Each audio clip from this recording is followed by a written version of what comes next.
Aku sangat bersukacita dalam Tuhan. Lalu akhirnya dia bicara soal perhatian jemaat. Lalu di akhirnya, di ujung ayat 20, dimuliakanlah Allah dan Bapa kita selama-lamanya.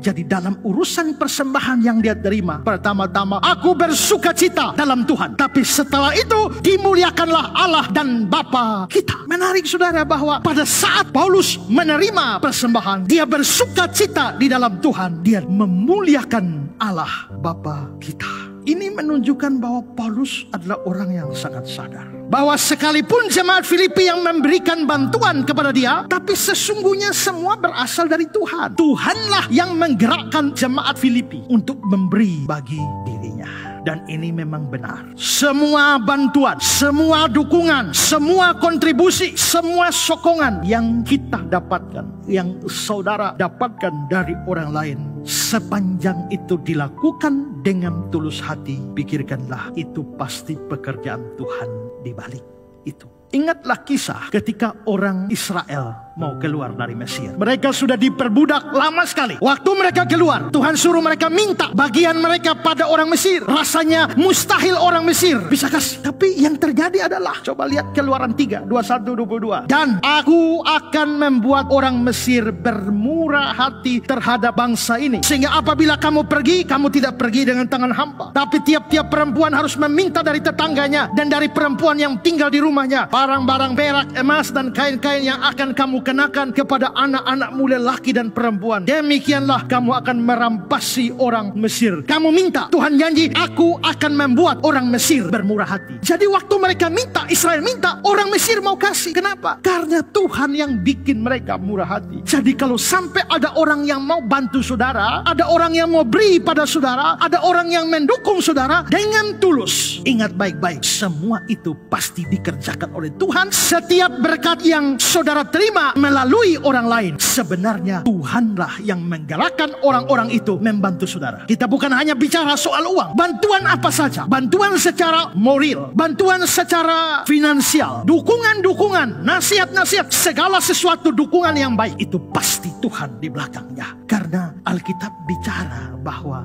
berkat itu berjalan seturut perintah Tuhan. Tuhan perintah kemana, berkat itu jalan. Mazmur 133 ayat 3. Seperti embun gunung Hermon yang turun ke atas gunung-gunung Sion, sebab kesanalah Tuhan memerintahkan berkat. Tuhan perintahkan berkat. Imamat 25 ayat 21. Maka aku memerintahkan berkatku kepadamu. Ulangan 28 ayat 8. Tuhan akan memerintahkan berkat ke atasmu. Berarti kita bisa lihat, kelihatannya berkat ini seperti budaknya Tuhan. Tuhan perintahkan, berkat timur, berkatnya lari ke timur. Barat, lari ke barat. Tuhan bilang, berkat lari ke baju merah belakang sana, berkatnya di sana. Berkat itu biar jauh bagaimana kalau Tuhan sudah perintahkan berkatnya sampai. Tapi biar berkat dekat bagaimana kalau Tuhan perintah dia menjauh, dia menjauh. Tuhan bisa pakai apa saja. Tuhan bisa pakai Gagak untuk memberkati Elia. Maka Tuhan bisa pakai apa saja untuk menolong saudara. Kalau begitu, setiap orang yang menolong saudara, sebenarnya ada Tuhan di balik itu. Karena itu, setelah mendapatkan bantuan-bantuan, sokongan-sokongan, atau kebaikan-kebaikan dari orang lain,